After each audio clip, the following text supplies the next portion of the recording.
जोहार नमस्कार। झारखंड समेत देश दुनिया की तमाम बड़ी खबरों में से कुछ प्रमुख खबरों पर आइए नजर डालते हैं। जोहार दर्शकों, साल 2018 रांची के मिशनरीज ऑफ चैरिटी से जुड़ा एक मामला पूरे देश में चर्चा का विषय बन गया था। आरोप था कि नवजात बच्चों को अवैध रूप से दूसरे राज्यों के लोगों को पैसे लेकर सौंपा जा रहा है। पुलिस ने मानव तस्करी, धोखाधड़ी, जालसाजी और जुवेनाइल जस्टिस एक्ट की गंभीर धाराओं में केस दर्ज किया। 2 महिलाओं को गिरफ्तार किया गया। मामला राष्ट्रीय स्तर तक पहुंचा और इसे संगठित बाल तस्करी का उदाहरण बताया गया। लेकिन लगभग 8 साल बाद रांची की अदालत ने इस पूरे मामले में दोनों आरोपियों को बरी कर दिया है। इनमें से एक कोलकाता स्थित मिशनरीज ऑफ चैरिटी MOC से जुड़ी एक नन है। सिस्टर कौंसिलिया बाखला और अनीमा इंदवार को वर्ष 2018 में गिरफ्तार किया गया था। राज्य संचालित बाल कल्याण समिति CWC ने आरोप लगाया था कि अविवाहित महिला से जन्मे एक नवजात शिशु को मदर टेरेसा द्वारा स्थापित मिशनरीज ऑफ चैरिटी के एक शेल्टर होम के माध्यम से उत्तर प्रदेश के एक दंपति को बेच दिया गया था। 18 जून को दोनों के बरी होने के साथ इस लंबे कानूनी संघर्ष का अंत हुआ। बचाव पक्ष के अनुसार इस मुकदमे ने दोनों महिलाओं पर गहरे मानसिक और भावनात्मक असर डाला। कौंसिलिया बखला मिशनरीज ऑफ चैरिटी से जुड़ी एक आदिवासी नन है, जबकि अनीमा इंदवार भी आदिवासी समुदाय से आती हैं।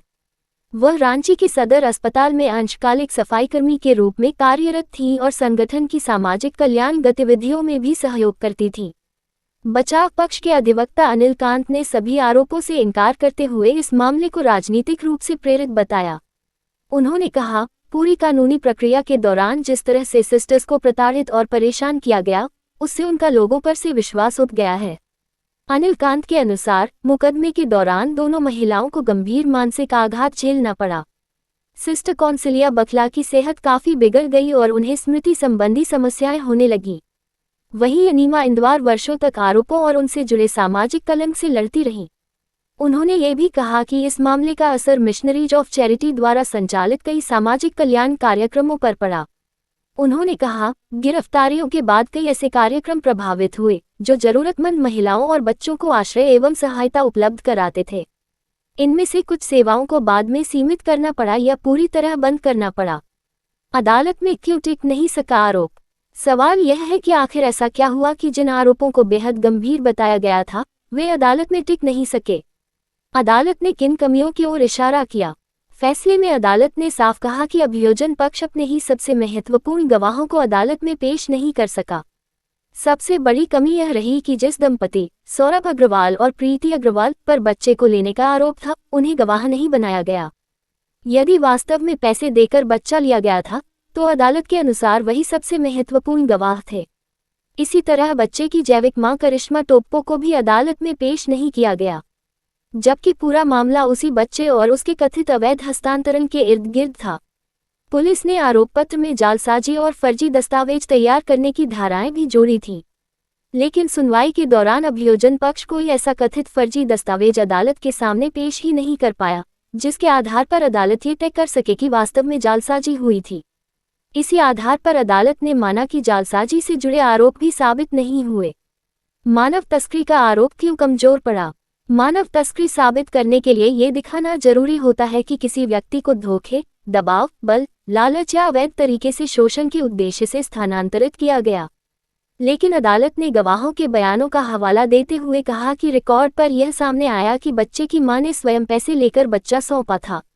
किसी गवाह ने यह नहीं कहा कि उस पर दबाव डाला गया, धमकी दी गई या झूठा वादा किया गया। यही कारण रहा कि मानव तस्करी की धाराएं भी अदालत में सिद्ध नहीं हो सकी।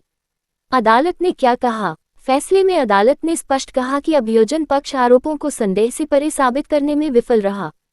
न तो कथित पीड़ितों के बयान आए, न कथित खरीदारों के, न ही जालसाजी के दस्तावेज प्रस्तुत किए गए।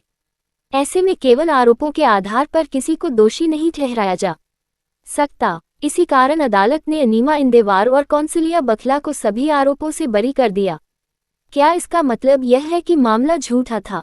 कानूनी दृष्टि से इसका उत्तर नहीं है। अदालत ने यह नहीं कहा कि घटना कभी हुई ही नहीं। अदालत ने केवल इतना कहा कि अभियोजन पक्ष उपलब्ध साक्ष्यों के आधार पर आरोप सिद्ध नहीं कर पाया। भारतीय आपराधिक न्याय व्यवस्था में किसी भी आरोपी को दोषी ठहराने के लिए आरोपों का संदेह से परे प्रमाणित होना आवश्यक होता है। यदि जांच या साक्ष्य में गंभीर कमी रह जाती है तो अदालत आरोपी को दोषमुक्त कर सकती है।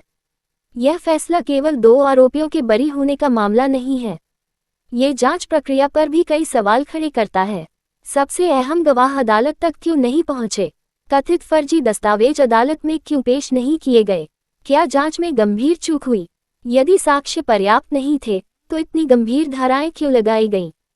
इन सवालों के जवाब भविष्य में इस तरह के संवेदनशील मामलों की जांच की गुणवत्ता तय करेंगे। 2018 में जिस मामले को देश के सबसे चर्चित बाल तस्करी मामलों में गिना गया था, उसका कानूनी अंत 2026 में आरोपियों की बरी होने के साथ हुआ। अदालत का फैसला ये याद दिलाता है कि गंभीर आरोप अपने आप में दोष सिद्ध नहीं करते। न्यायालय केवल उन्हीं मामलों में दोष सिद्धि करता है जहां जांच, साक्ष्य और गवाह कानूनी कसौटी पर पूरी तरह खरे उतरते हैं। क्या मायने रखती है संस्था? इसको इस बात से समझिए। बीते 23 मई को अमेरिका के विदेश मंत्री मार्को रूबियो का भारत दौरा था। अमूमन किसी देश के राष्ट्राध्यक्ष पहले दिल्ली पहुंचते हैं, लेकिन रूबियो ने सीधे कोलकाता में लैंड किया। पिछले 14 साल में ऐसा करने वाले वे अमेरिका के पहले विदेश मंत्री हैं। इससे पहले हिलेरी क्लिंटन यहां पहुंची थी। कोलकाता के संक्षिप्त दौरे के दौरान रूबियो मिशनरीज ऑफ चैरिटी गए। उन्होंने वहां मिशनरीज के पदाधिकारियों के साथ ही अन्य लोगों से भी मुलाकात की। बता दें कि यह वही मिशनरीज ऑफ चैरिटी है जिसकी फंडिंग पर भारत सरकार ने कुछ समय के लिए रोक लगा दी थी। बाद में ये रोक हटा ली गई थी। यह एक घटना कई सवाल छोड़ गई है। आपकी इस पर क्या राय है दर्शकों? कमेंट में जरूर से बताएं। फिर मिलेंगे अगले बुलेटिन में, तब तक के लिए जोहार और नमस्ते। कैसी लगी आपको हमारी ये खबर? ये हमें कमेंट बॉक्स में लिखकर ज़रूर से बताएं और ऐसे ही नवीनतम ताज़ा अपडेट्स, खास खबरों से रूबरू बने रहने के लिए बने रहें हमारे संग। कैमरा के पीछे से मेरा सहयोग कर रहे अजय महतो, आनंद चौहान के साथ मैं यजत पिंटू रांची।